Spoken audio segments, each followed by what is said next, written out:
wanted to ask you the touchdown. You know, Heath was out of the game, obviously. Was that a concerted effort to try and test them deep a little bit with the backup strong safety in? And Nah, we stayed true to what we was doing. You know, obviously we understood the coverages and stuff that they ran in 2-minute offense and when we were doing hurry up, and they went to the very thing that we expected them to be able to do, and Russell threw a perfect ball. They tried to disguise a little bit too much, caught him off guard, and Russell, like I said, Russell threw a perfect ball. I was able to catch it, stay in bounds, and being able to score a touchdown. How late was the safety, though? I mean, he looked like he was, or did he just take a bad angle on you? No, I mean, you know, the safety was supposed to be about a couple more yards over the top, but, you know, they were trying to disguise and stuff like that, and because they were trying to disguise, it made it harder. He put it harder on himself to be able to get to where he needed to be. Where did you see the Chris Richard influence on their DBs this year that maybe you didn't see last year? I mean, what was the one or two things you take away from the way they were defending you guys? No, I mean, obviously he knew a lot of the things that we did. You know, he's been there for a long time, so it's kind of hard when you're playing against a D coordinator who understands, you know, a lot about our tendencies and what we like to do and stuff like that. But we switched it up, especially being able to have Shadi as our offensive coordinator, and so you know, that was able to help as well because he didn't know what we did differently and what we kept and stuff like that. So he didn't have a clue, but I mean, you know, they did a great job. Like I said, he kind of knew a little bit, and we switched it up. But the DBs played a little bit the same, like we did whenever he was here. Technique-wise, what was the biggest difference that you saw from their DBs? Same technique, same everything. So we were used to it. Okay. Was that called to go to you, or was that something Russell saw at the line when you guys got up there and saw the way they were aligned? Or? You never know what play is going to go to you. It's just being able to run, and it's based off of what the DBs and what the defensive coverage is, and we called the perfect play against the coverage that we knew that they were going to do. It could have went to me, it could have went to Demo, it could have went to, I think it was Keenan that was in the slide. It could have went to any of us, but, you know, I was able to get the safety over there by me, but if I get the safety to me, then that means Keenan's open down the middle. So it's kind of a thing where we all work together, and whoever gets, I can get somebody open and they can get me open. What do you think? But you realize pretty quickly you're wide open on this, and the ball's probably coming to you, or? I mean, you know, every play you got to be able to look back and see if the ball is coming to you because you never know. But, you know, I was able to see the ball up in the air, and like I said, I seen the safety coming. And, you know, as soon as I caught it and I seen the safety fall, that's whenever I was able to know to stay in bounds and keep going. How's this year been for you? I mean, the last couple of games without Doug, and your production's really kind of got up. No, I mean, it's hard because, you know, like I said, Doug's our best player. The best player that, especially a receiver, being able to get open and being able to have him on the field creates a lot more obstacles for defenses because they don't understand what it is that we're about to do. It gets a lot more people open, stuff like that.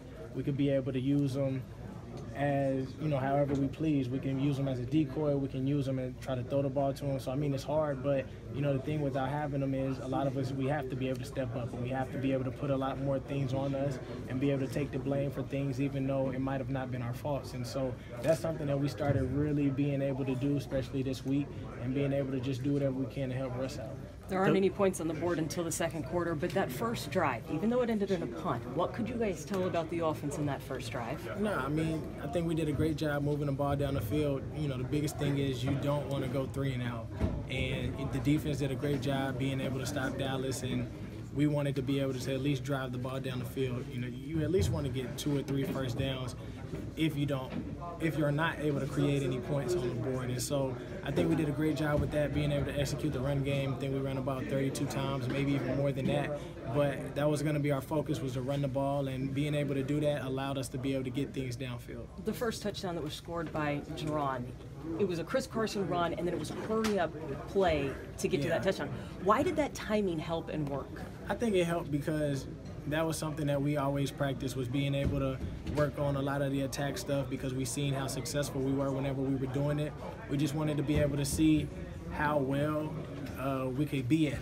It's not something that we see ourselves doing a lot of. We just wanted to try something different and being able to keep them off their toes, and I think we did a great job with that. Russell knew when to do it, when not to do it, and I think the biggest thing was we trusted him. We knew that he was going to put us in great situations, and we just went out there and executed. We saw Doug kind of being pretty animated a couple times during the game.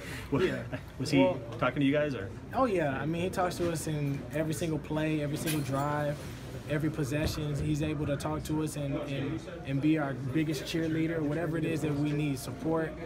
whatever it is, he's always there for us. We know that he wants to be able to do whatever he can to be out there on the field, and it's hard right now, but he's trying to give everything that he can to be able to help us be successful. Is it almost better when he plays so he doesn't get on the guys as much and as talkative as he is today? No, I think you know, at the end of the day, we all want him to be on the field, regardless if he's playing or not.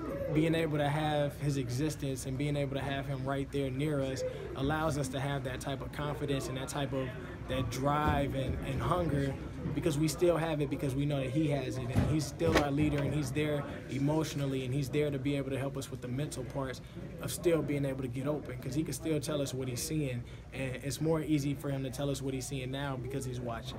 Pardon me if you've been asked this. One more for Tyler. Did you notice that Heath was out of the game? Did you specifically target the safety there? No, we didn't target him. Obviously, we seen kind of what happened, but we tried to stay true to what we were doing on offense.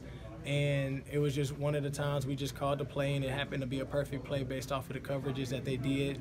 Like I said, they kind of tried to move around and try to disguise it a little bit, and Russ did a great job being able to snap it early, putting them in a bad situation to where we could get our receivers downfield. Thanks, Tyler. Thanks, Kyle.